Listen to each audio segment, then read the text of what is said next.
Antes de você se sentar, feche seus olhos, vamos orar pela palavra de hoje. Senhor meu Deus, nosso Senhor Jesus Cristo, que o Senhor abençoe, Pai. Nós entregamos a nossa generosidade, entregamos nosso louvor, nossa adoração. Que o Senhor abençoe o nosso momento de palavra agora, Pai. Que seja um fluir de águas vivas, Pai. Seja um restaurar de vidas, de cura, de libertação. E que principalmente, Pai, que hoje seja um derramar do Espírito Santo. Que aquele que ainda nunca sentiu a sua presença possa sentir hoje pela primeira vez. E que ninguém daqui saia da mesma maneira que entrou. Em nome de Jesus. Glória a Deus. Pode se assentar. Gente, vamos lá. A gente veio de uma série um pouco mais confrontante, de confronto, que foi o Que Show da Xuxa é esse? E hoje nós estamos entrando numa série chamada Dons, o superpoder do Espírito Santo. Amém? Então nós vamos sair de um confronto pesado.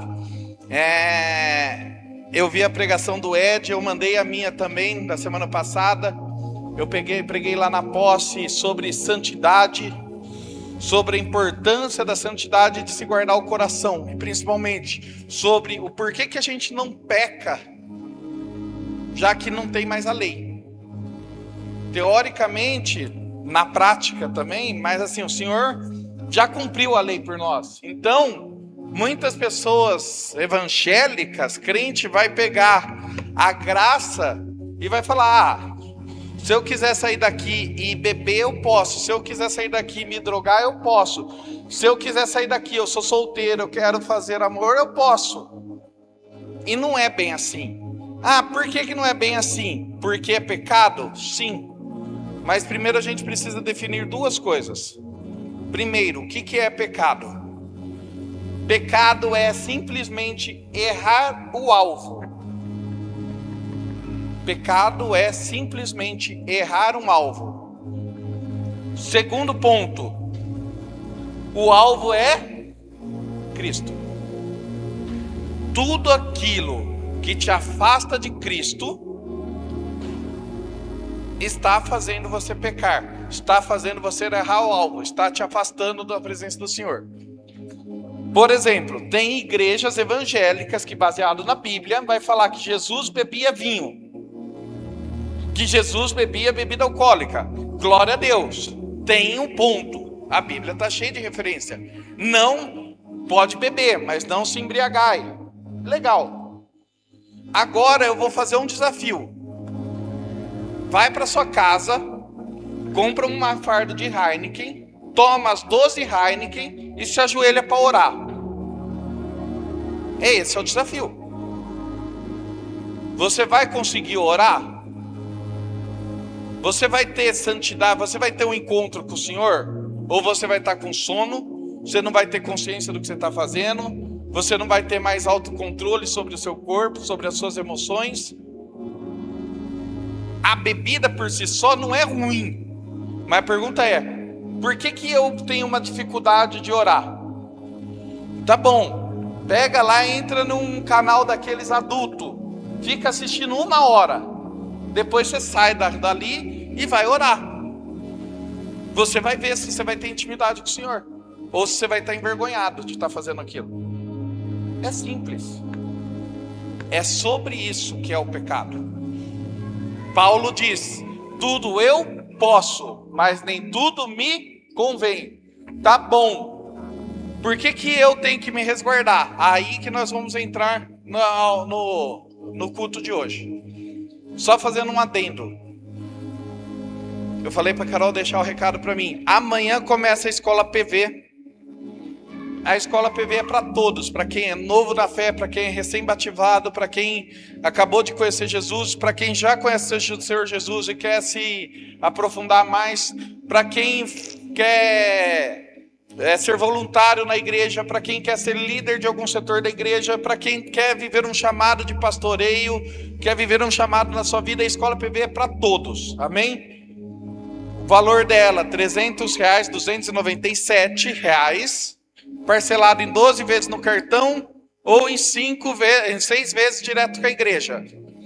À vista, no Pix, 247. Pastor, não tenho condições de fazer financeiramente. Me chama, fala, tenho vontade, mas não tenho condições. E nós vamos sentar e conversar. Falei aqui pro Gé e para Ana. Serve para Elô e para Fernanda. Para quem tem mais de uma pessoa, a gente faz valor à vista. Para as 2 pessoas fazer e parcelamos até em mais vezes se for necessário. A nossa vontade é que você faça. Por quê? Hoje você vai entender um pouquinho. Hoje eu vou fazer um culto que é quase uma aula da escola PV. Ou a escola PV que é quase um culto, né, Ed? É complexo, mas é por aí, tá bom? Então vamos lá. Primeira coisa que nós precisamos entender: quem é Deus, quem é Jesus e quem que é o Espírito Santo. Para fazer essa representação, eu fui lá no fundo e tirei uma lâmpada. Ah, pegou, né? Porque eu peguei a lâmpada. Aqui eu tô falando o quê? Lâmpada, certo? Tá bom. Vamos chamar a lâmpada de Deus. Lâmpada igual Deus. Só que a lâmpada tem a parte de metal da rosca, que é onde faz a condução da eletricidade, que liga e desliga ela. Correto? Você fala, pega a rosca da lâmpada, pega a parte metálica da lâmpada? Não, pega a lâmpada. Tá bom. Então vamos imaginar que aqui é Jesus. Por que Jesus? Porque é a nossa base, a nossa conexão com Deus. O homem cai no pecado. Vamos lá, volta um pouquinho antes. O homem é criado, o homem é soprado vida. A partir do momento que Deus sopra vida no homem, ele tem o Espírito com ele está conectado ao Espírito de Deus, e ele passa a ser filho. Ele deixa de ser criado, ser sobrevivente, sobrevivente para ser um ser vivente, filho. A hora que o homem cai, ele perde essa conexão, ele perde a conexão com o Espírito de Deus. E aí a gente precisa de uma religião. Religião quer dizer religar. Então eu preciso de algo que faça eu me religar a Deus. Pronto, esse algo chama Jesus. Eu era criatura, a partir do momento que eu nasço de novo, que eu batizo e aceito Jesus, eu passo a ser filho. Passo a ter o Espírito Santo morando dentro de mim. Pronto. Tá dando para entender? Deus é a lâmpada como um todo. Jesus é a parte que faz a conexão com a lâmpada, conexão com Deus. Só que aqui dentro nós temos o LED. Eu preferia que fosse aquelas lâmpadas antigas, que era transparente, mas você vai lembrar, tinha uns fiozinhos que dava para ver, aquele filamento. Aquilo lá eu posso chamar de Espírito Santo. E é aí que tá, é o Espírito Santo morando dentro de mim, que me faz ter a luz de Deus dentro do meu ser. Tá fazendo sentido? Então, eu consegui resolver em 5 minutos com vocês o que muitas religiões e muitas denominações têm dificuldade de explicar. Que Deus é um e Deus é 3 ao mesmo tempo. Assim como essa lâmpada. Tem vários elementos dentro dela, mas ela é só uma lâmpada no final. Amém? Jesus é Deus? Sim. Jesus é homem? Sim. Jesus era Deus encarnado? Sim. Mas a hora que Jesus está lá na cruz, e ele percebe que ele não é mais Deus, que ele passa a ser 100% homem, ele fala o quê? Pai, por que me abandonaste? Ali ele percebeu que o último momento, o último suspiro, não era Deus morrendo, era nós morrendo, era o homem morrendo ali naquele segundo. E é muito O Ed fez uma pregação na posse muito marcante sobre isso. E é ali que a gente vê, Deus só desamparou ele no último segundo, somente para fazer sentido a expiação dele para com nós. Para ele ser um homem morrendo na cruz, não Deus morrendo na cruz. E como que ele se torna Deus novamente? A hora que ele ressuscita no terceiro dia. Ele prova que ele é o Messias, ele prova que ele é Deus. Amém? Só que aí nós entramos na Bíblia. Em Joel, Antigo Testamento, 2:28, fala assim, ó. Opa. Joel 2:28, 29.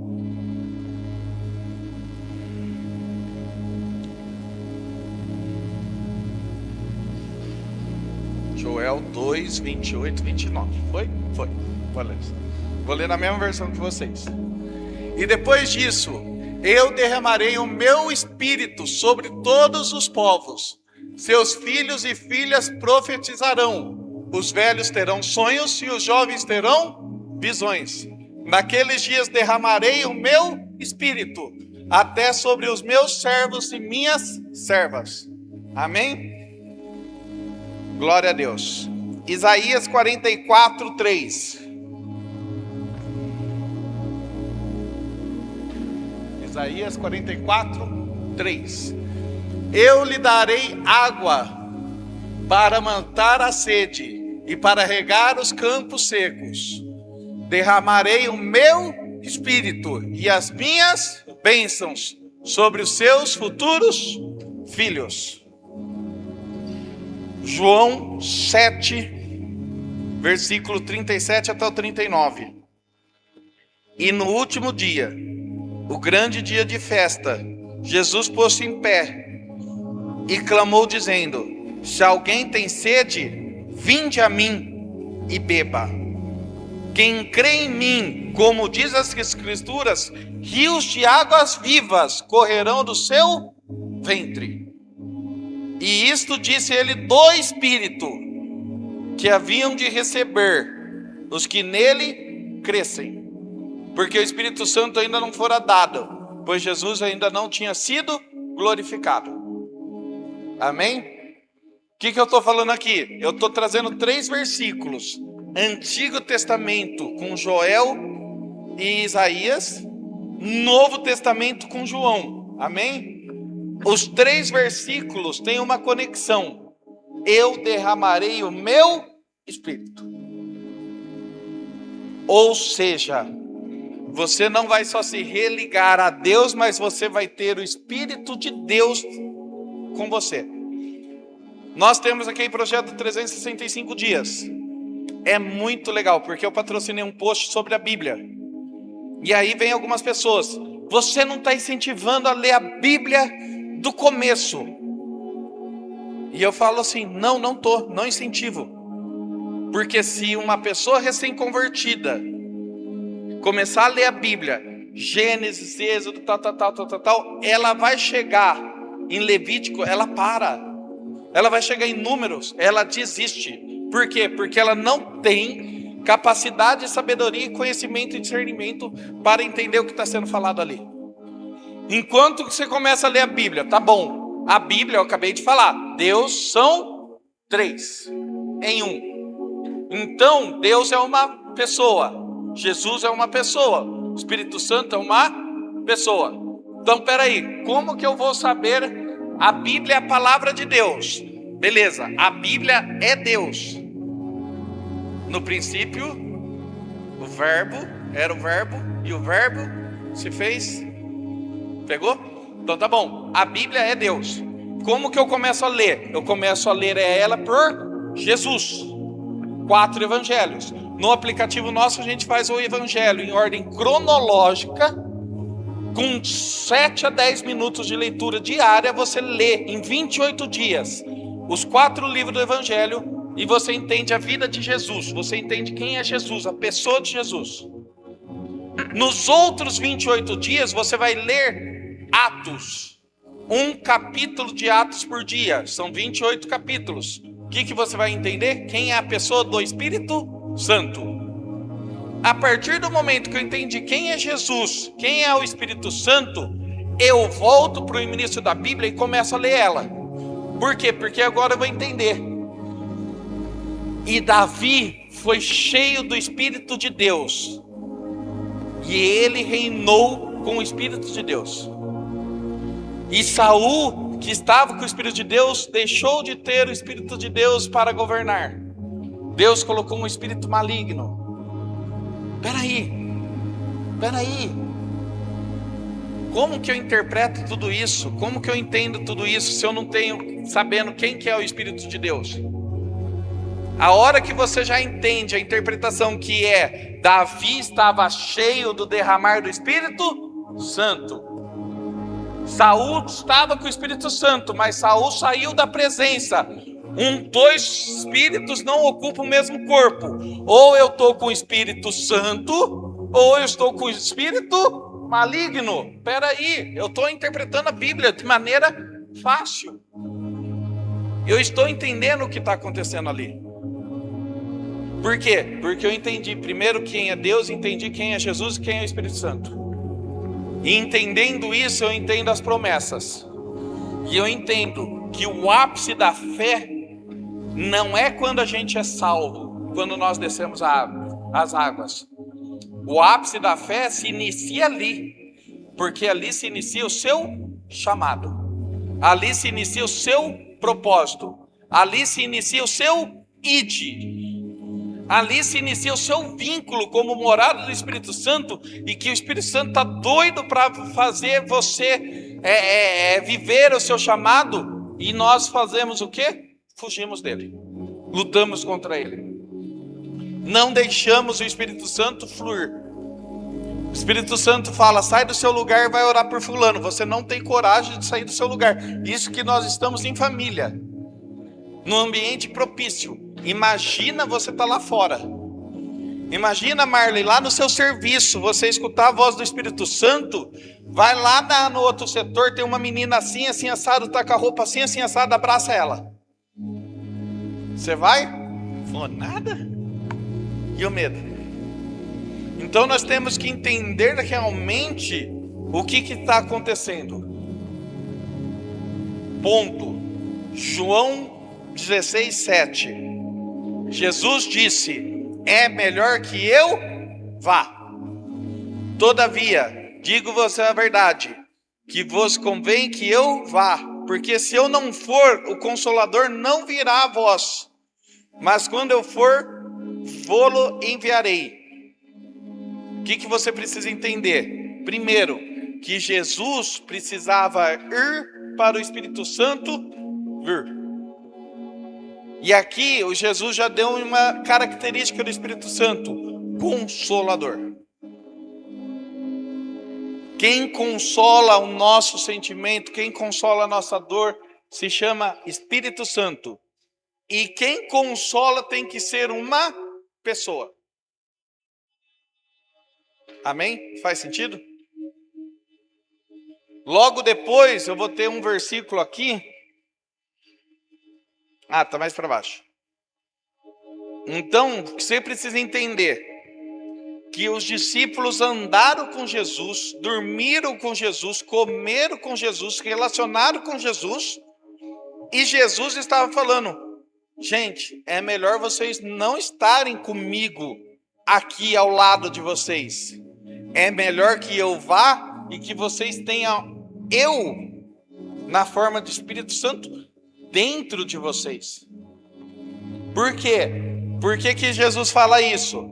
Porque a carne é fraca.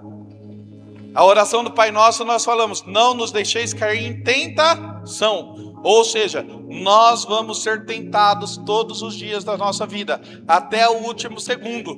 Nós vamos estar em tentação. Qual que é o problema da tentação? É cair nela. Ser tentado não é pecado. Ser tentado não te afasta da presença. Ser tentado não é vergonhoso. O problema é você fraquejar e você cair. E como que você não cai no pecado? Quando o Espírito Santo está bem forte dentro de você. quando o seu relacionamento é íntimo com o Espírito Santo. Porque você sabe que a cada feed que você está passando ali, cada post que você está passando, não é só você que está vendo. Seus olhos são os olhos de Deus. Deus está vendo também. Que o seu corpo não é mais só seu corpo. Se você vai se injetar uma droga, você vai fazer alguma coisa com o seu corpo. Seu corpo é templo do Espírito Santo. E a partir daí, tudo eu posso, mas nem tudo me convém. Tá fazendo sentido? Então tá bom. O que nós precisamos entender? O segundo tópico. O primeiro é Espírito Santo. Jesus disse que é melhor que eu vá. Segundo tópico. O Espírito Santo não é uma força, é uma pessoa. Efésios 4:30. E não entristeçais o Espírito Santo de Deus, na qual estáis selados para o dia da redenção. Espera aí. Para ser entristecido, quem que se entristece? Nós, seres humanos. Se o Espírito Santo pode se entristecer, mais uma prova que ele é uma pessoa. E é mais uma prova que é o que eu estou falando. Eu peco, eu me afasto do Espírito Santo. Ou você fica perto de quem te entristece. No seu serviço tem uma pessoa pisando no seu pé o dia inteiro, te entristecendo. Você vai ficar perto dela ou você vai se afastar? É simples assim. João 14:16-17. E eu rogarei ao Pai, e ele vos dará outro Consolador, para que fique convosco para sempre, o Espírito da verdade. Primeiro ponto, o significado de outro Consolador quer dizer outro da mesma espécie. Da mesma espécie humana? Sim, como pessoa. Da mesma espécie que Jesus? Sim, como Deus. Pegou? Então Deus já estava colocando todos os pontos que você precisava saber do Espírito Santo.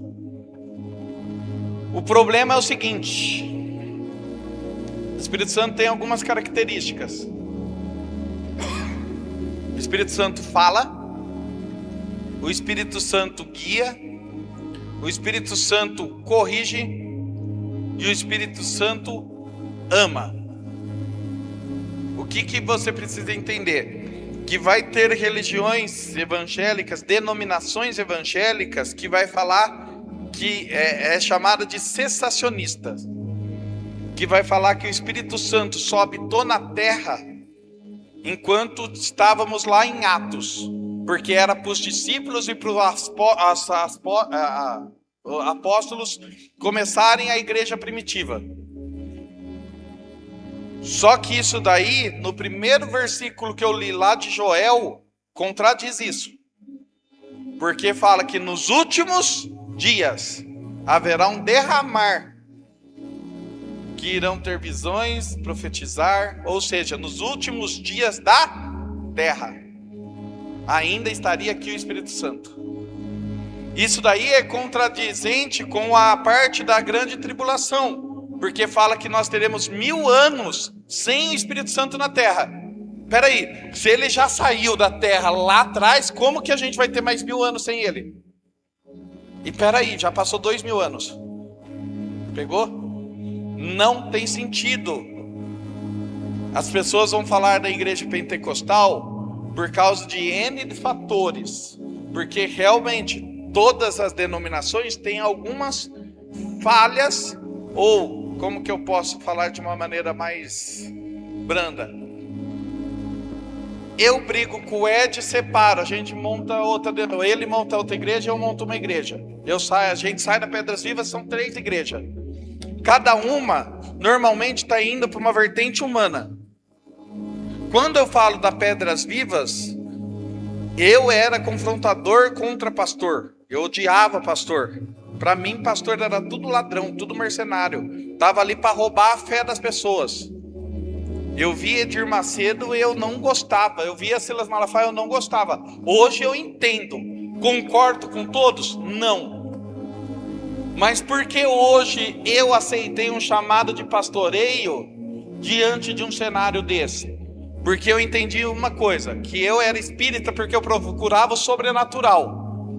Mas ninguém tinha me apresentado a Bíblia com Atos 2. Se você ler Atos 2, você vai entender que são 28 capítulos. E você vai entender que a Bíblia para ali, para nós escrevermos, continuarmos escrevendo ela. Nós estamos vivendo e escrevendo Atos 29. Esse é o sobrenatural. É isso que faz a Bíblia viva. É isso que traz a Bíblia vivendo por 2000 anos. Amém? Segundo fator que você precisa entender: o evangelho puro e simples é uma volta ao evangelho primitivo. Eu não vou vir aqui e falar assim, ó, hoje é Santa Ceia. Olha, você é separada, você não pode ceiar conosco. Você está em pecado, você seja discreto, mas você não pode ceiar conosco. Você está com algum problema, na época, olha só, já teve época que a igreja, a mulher menstruada não podia ceiar. Já chegou nesse nível em 2000 anos, porque ela estava impura. Só que peraí, a impureza não era no Antigo Testamento, após o Novo Testamento já não entra. É ciência. A ciência já não descobriu como funciona o corpo feminino, e ainda estavam tirando a pessoa da mesa, sendo que Jesus ceiou com Judas, que queria trair ele, e ele sabia que ia trair, e ele não tirou Judas da mesa. Por quê? Judas acreditava em Jesus? Acreditava, andava com Jesus, estava ali. Só que Judas, vendo que Jesus não ia fazer do jeito que ele queria que fizesse, ele entrega Jesus. Por quê? Porque a palavra diz que todo mundo estava esperando um guerreiro. Eles estavam esperando uma guerra, eles estavam esperando um novo Davi. Eles estavam esperando alguém que viesse para quebrar tudo. E Jesus veio para apaziguar, para amar. Então, ali que começou o confronto na cabeça de Judas. Peraí, eu vou entregar esse cara, que se ele for mesmo Jesus, se ele for mesmo Messias, ele vai virar no giraia e ele vai se salvar. E eu vou provar que esse cara é Jesus. Agora, se ele não for, ele vai morrer. Só que a hora que ele viu Jesus morrendo, sendo pego, tudo, o que ele percebe? Cara, ele vai morrer porque ele tinha que morrer por nós. E eu fiz cagada. E eu errei. Aí ele vai lá e se mata. Ele tenta devolver as moedas e se mata. Amém? Mas Jesus tirou ele da mesa? Não. Simão Pedro ia negar Jesus 3 vezes. Negar Cristo 3 vezes. Como que você perde a salvação? Quando você se apostata da fé, deixa de crer. Pedro estava quase apostatando a hora que ele nega Cristo. Ele está falando, eu não creio nesse cara. A parte de mim esse cara. E aí, o que acontece? Jesus ceia com ele. Só que Jesus, sabendo que ele ia ser, mesmo assim ele ia negar 3 vezes, Jesus falou, você é a pedra que inicia a minha igreja. Eu sou a pedra angular e você é a primeira pedra que vai aqui junto comigo. E depois vem as demais pedras vivas. Amém? Faz sentido? Então o que você precisa entender? Que a hora que nós batizamos nas águas, nós somos salvos. Viramos morada do Espírito Santo. Nós já fomos batizados com o Espírito Santo? Não. Aí vai entrar o meu terceiro tópico. O batismo com fogo. Atos 2:38. Arrependei-vos e cada um de vós seja batizado em nome de Jesus Cristo para a remissão dos pecados, e receberei o dom do Espírito Santo. A promessa do Espírito Santo só nos batiza a partir do momento de arrependimento genuíno. Amém? Lá em Mateus 3,11 vai falar assim: eu em verdade vos batizo com água para o arrependimento, mas aquele que vem após mim é mais poderoso do que eu não sou digno de levar as suas sandálias. Ele vos batizará com o Espírito Santo e com fogo. Amém? Em Atos 1, 4, 5 vai confirmar isso, né? João batizava com água, a água limpa. Jesus batizou com fogo, o Espírito Santo. O Espírito Santo transforma. Por isso que quando chega perto do batismo, eu falo assim: venha como estás. Porque a pessoa quer se preparar para o batismo. A pessoa quer se purificar. Eu não sou digno de descer as águas. Eu estou impuro. Eu sou pecador. Não, a palavra está falando: a água limpa. É ali que você deixa seus pecados. Mas você nunca vai se transformar primeiro do que descer nas águas. Por quê? Porque o que transforma a sua vida, o que faz você ter uma mudança de atitude, uma mudança de hábito e abandonar os erros, abandonar o pecado, se chama Espírito Santo. É o batismo com fogo. Ele que vai transformar você. O fogo não é mais emoção. Uma pessoa pode sim: eu aceito Jesus e descer as águas, ser salva porque creu em Jesus. Mas ela pode sair daqui e ainda assim ter uma vida pecaminosa. Ela vai ser salva mediante ao coração dela, mediante ao ato dela. Se ela continuar se arrependendo dos seus erros, sim. Eu falei na pregação lá da posse. Qual que é o problema do pecado? Se você peca hoje e se arrepende no final do dia, amém. Se você todos os dias se arrepende e tenta não pecar, mas mesmo assim você cai, é um cenário, mas você luta. Vamos lá, vou usar o exemplo da pornografia. Bateu uma vontade de ver alguma coisa, eu segurei 5 minutos. Eu vi, a hora que eu vi eu falo: nossa, fiz coisa errada. Tá bom. No outro dia eu demorei 10 minutos. No outro dia eu demorei 15. Não está tendo uma melhora? Eu posso chamar essa memória de santificação? Não quer dizer que eu sou santo, mas eu estou me santificando. Eu estou progredindo no meu processo de santificação, de transformação. O problema é quando você fala: eu não ligo mais para isso. Eu já fui salvo mesmo. E aí se torna iniquidade. É quando o pecado já não faz mais dor em você. Só que se o pecado não faz mais dor em você, você não se arrepende mais. Você não vai virar mais para Jesus: perdoa os meus pecados. Você não vai entregar mais para a cruz os seus pecados. Por quê? Porque às vezes você vai se achar tão indigno, tão sujo, que você não crê mais que Jesus vai te salvar, que Jesus vai te limpar. Se você não crê mais, você perdeu sua fé.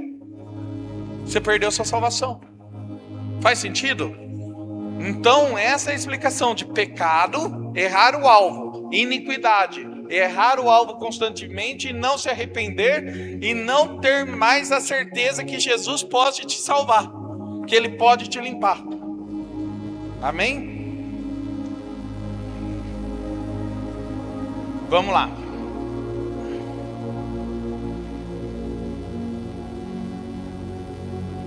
Em Atos 2, vem a confirmação. Em Atos 2, 16, 18 fala assim: mas isto é o que foi dito pelo profeta Joel. Eu li lá no primeiro versículo. E nos últimos dias acontecerá, diz Deus, de que meu espírito derramarei sobre toda a carne. É só para pastores? É só para diácono? É só para staff? Não. É para toda a carne, para todos que crê. E vossos filhos e vossas filhas profetizarão. Os vossos jovens terão visões, e os vossos velhos serão sonharão sonhos, e também do meu espírito derramarei sobre os meus servos e as minhas servas naqueles dias, e profetizarão. Mais para frente vai falar ainda que os pais se renderiam ao coração dos jovens. Por quê? Porque o jovem teria o estralo primeiro de encontrar Jesus. Hoje, qual que é a minha maior dificuldade? Meu irmão, pai de santo. Minha mãe veio de família toda misturada, católica, espírita, umbanda, um monte de coisa. Eu consigo converter eles? Não. Esse é o ponto. Por quê? Porque a idade já faz se achar dono de si. Mas aí vem o coração de um jovem. Aí eu vou usar o Léo de exemplo. O Léo estava com medo de uns incêndios que estavam acontecendo, estava tendo pesadelos. Ele nunca teve tanta experiência. Ia para a igreja com a mãe dele, mas não tinha uma experiência real. Chama a mãe dele para ir para a igreja. A mãe dele vê uma história da Pedras Vivas. Começa a ir na Pedras Vivas. 6 meses depois eu começo a me relacionar com o pastor Joel. 1 ano depois eu estava batizando. Culpa de quem? De um menino de 12 anos na época. Esse menino que hoje, apesar de tudo, toca guitarra, violão, baixo, bateria. Não tocava nada há 2 anos atrás até eu me batizar. Foi tudo de lá para cá. Hoje a gente tem o processo de LTP, que o Ed Amari faz parte, líder em treinamento pastoral. Mas o pastor Joel, sabendo da dificuldade de manter um jovem, ainda mais com 15, 16, 17 anos, traz ele para perto, porque ele já está em cima do altar. Vocês sabem onde é as maiores batalhas espirituais de uma igreja? Se chama louvor.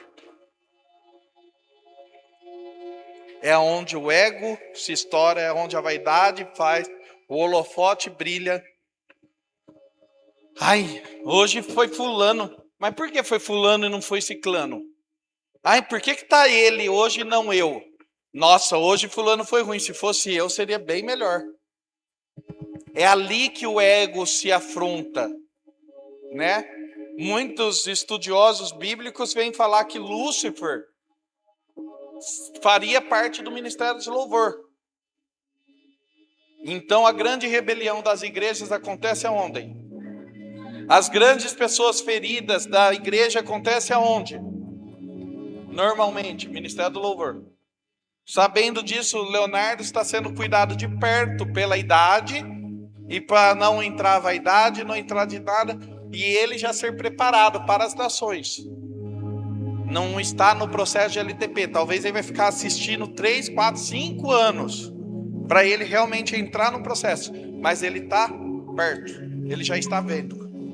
Por quê? Por causa da história que ele traz. Agora eu pergunto, que igreja que faria isso por uma pessoa de 15 anos? Que igreja que faria? Agora deixa eu aterrorizar vocês. Os estudos falam que Maria, quando ela engravidou de Jesus, ela tinha 14, 15 anos na época.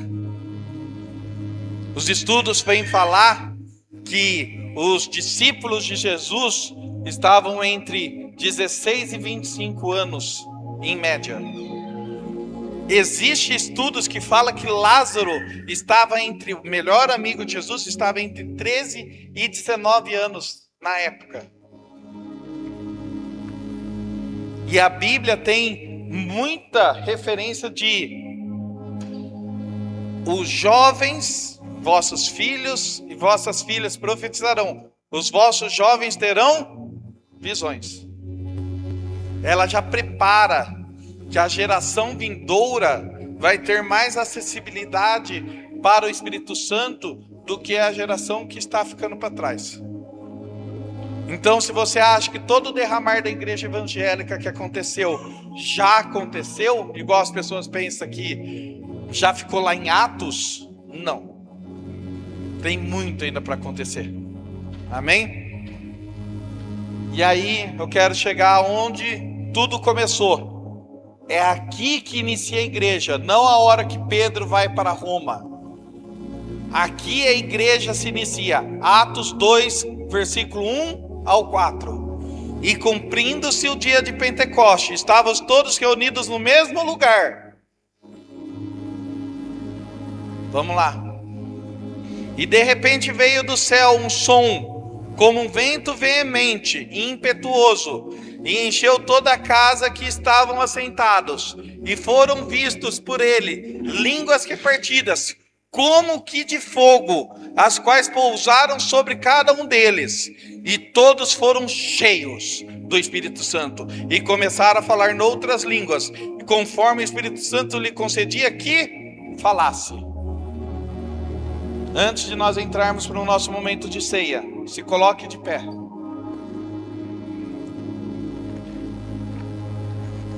Eu quero que você preste atenção no que está sendo falado aqui. Eu quero que você entenda a leitura que eu vou fazer de novo. Amém? E cumprindo-se o dia de Pentecoste, estavam todos reunidos no mesmo lugar. E cumprindo-se o rito, mais um domingo de Santa Ceia, estávamos todos nós na igreja Pedras Vivas. E de repente veio um som do céu, como um vento veemente e impetuoso, e encheu toda a igreja que estava sentada. Eles ficaram de pé, e eles começam a perceber que o Espírito Santo já está tomando conta. Então comece a deixar o Espírito Santo te levar. Para de ter medo dessa ação.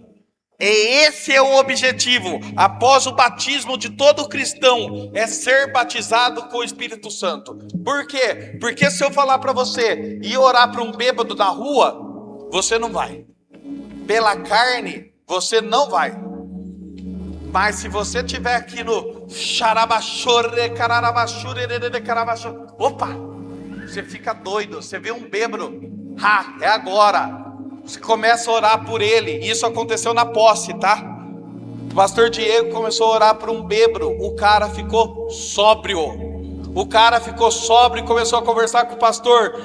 10 anos desviado, conhecedor da palavra, entregando palavra de sabedoria para o pastor. O cara estava bêbado. O pastor Diego foi para orar por ele. E o cara entregou profecia para o pastor Diego. Vocês estão entendendo como que Deus é? Agora, se você não crer, você iria lá orar? Deixa eu falar, eu estou mandando principalmente para os LTPs. Eu mandei para o Lucas, para a Karine, que não são LTPs, mas são jovens que eu cuido ainda como se fosse do On Fire. Eu mando alguns estudos que eu estou fazendo sobre os heróis da fé.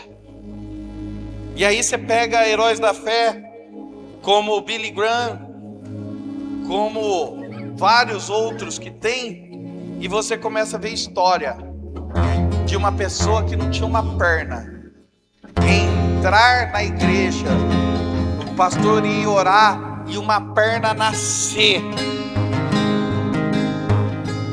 Teófilo Hayashi fala que quando ele era pequeno ele viu Carlos Maldonado, uma coisa assim, um argentino, e esse argentino foi orar, e a pessoa tinha uma orelha toda deformada, não existia orelha. E o Teófilo Hayashi fala: eu vi com os meus olhos uma orelha ser criada ali. Se você crê, diga amém, glória a Deus, aleluia. Mas o importante é que você entenda que esse poder não está sobre o pastor Joel, esse poder não está sobre o pastor Carlos, sobre o Billy Graham, sobre o Teófilo Hayashi. Esse poder está sobre nós todos. É esse poder que nos cura e que nos consola quando nós caímos. É esse poder que nos transforma e que nos levanta quando nós estamos mal. É esse poder que vem como uma cauterização. Você está com o coração ferido, você vai fazer uma cauterização, você faz com como? Com fogo. Você vem com uma chapa de fogo e você cura aquele coração ferido. Esse é o poder do Espírito Santo, de mexer no coração que sangra e não deixar mais ele sangrar. E além disso ele fala: você tem um chamado. Você tem um chamado. Não abandone seu chamado. O mundo, Deus está esperando ansiosamente para que vocês todos vivam o chamado de vocês. Para que vocês todos, nós todos, manifestamos aquilo que nós nascemos para manifestar na presença de Deus. Então feche seus olhos agora. Curve a sua cabeça. Coloque sua mão como se fosse receber um presente.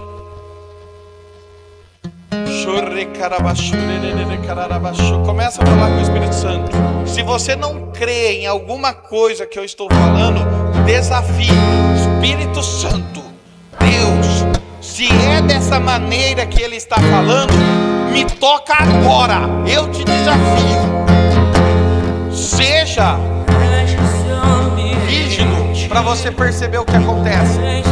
Se você já percebe, se você já tem uma presença manifesta, deixa ela fluir. Fala comigo, Espírito Santo. Me mostra alguém para eu ir orar. Deixa fluir dentro de você esse mover do Espírito Santo. Se você sentir de sair do seu lugar, você saia do seu lugar e vá orar por alguém. Se você sentir vontade de chorar, não segure. Se você sentir vontade de rir, não segure. Agora, se você está sentindo a presença e não está conseguindo se ir mais longe, ou você levanta a mão que eu vou até você para orar com você e nós vamos batizar com fogo, ou você vem aqui na frente para nós orarmos juntos.